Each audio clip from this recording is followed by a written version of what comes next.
coordinating meals day in and day out for your family is stressful, you're not alone. Lots of people turn to crock pots and casserole cooking to keep it simple, but sometimes too simple a recipe can be boring. Pam Anderson is a food columnist, she's laughing, and blogger, and the author of Perfect One-Dish Dinners, all you need for easy get-togethers, and she's back to share a couple of her wonderful recipes. Welcome back, Pam. Well, it's great to be here, and it is that time of year. You know, grilling season is winding up and we're all kind of back in our routines. The kids are back in school. And, you know, you got to get back into that regular practice of getting dinner on the table every night. And you've got a fabulous recipe. What are we going to start with here? This is what a white wine chicken stew. And the beautiful thing about this is that it's complete. I think a lot of people kind of fear the kitchen because they think, oh, I got to make a main course, I got to make a starch, I got to make a vegetable, I got to need to make a salad. Right. This is complete and beautiful, and I think it's a dish everybody's going to love because everybody loves chicken, right? Everything goes on in this dish, right? Everybody does here. In this pot. Okay, exactly. Great. Well, I've pre-browned my chicken here, as you can see. These are boneless, skinless chicken thighs.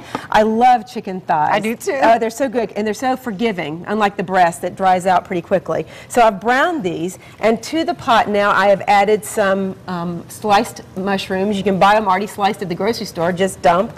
Right. And we'll give those a little salt and a little bit of pepper. Well, and did you put a little butter, oil in there?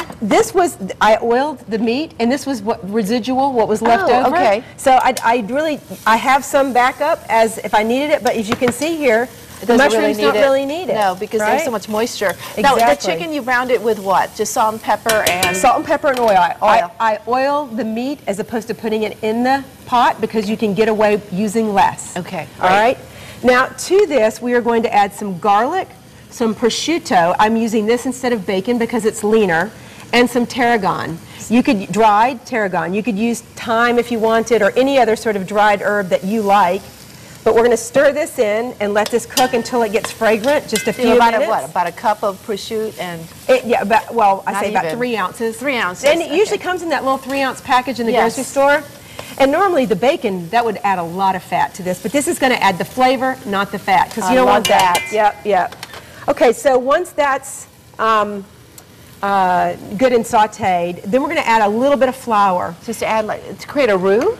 A little bit of a roux, exactly. Okay. And I normally add a little bit more flour to this because normally I use the frozen pearl onions, but this is a new little trick I've learned. Using the creamed pearl onions, you can use a little less flour and you just dump these right in. And frozen pearl onions. But this is about the only, I am all about shortcuts, completely. Okay, so now we're going to add the pearl onions and a little bit of wine. That adds depth of flavor. But about a half a cup of wine there? That was a cup. A cup, okay. All right, and then we're going to add our, my chicken broth is in. I'm heating this up a little bit. Here, I'll check your... This is one of my tips also. See how that goes in hot? Mm-hmm. If you add it hot, it heats up more quickly. This is great. And so then we're just going to add some potatoes to that and some artichoke hearts. Oh, I love artichokes. Oh, you do? Yes. Oh, good. And you can use either the canned or the frozen, whatever you choose. And then you let it simmer? That, my friend, is it. Oh my goodness. Now you can go off and have some fun. Yes, and you serve it with what?